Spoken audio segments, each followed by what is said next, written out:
أهلا بكم في حلقة جديدة من سلسلة حلقات العلاج الكامل والشامل والوافي لمرضى الأورام. استكمال الحديث عن علاج الألم. كتير من المرضى بيمشي لما يبقى عنده ألم ياخد حقن كتوفان، كيتولاك، فولتارين، ويقول لك أنا كده ارتحت وتريح يومين ثلاثة. هل كل مرضى الأورام محتاجين الحقن ديت؟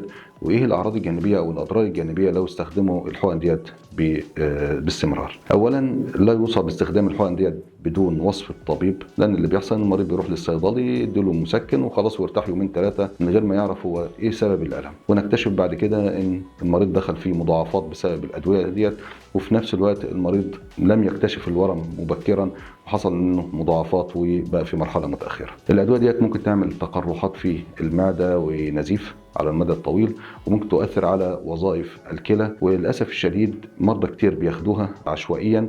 المشكلة كلها في مرضى الأورام إن هي بتخفي علامات المرض اللي هو الألم، وبالتالي المرض بيفضل يتراكم ويتكاثر لمرحلة متقدمة.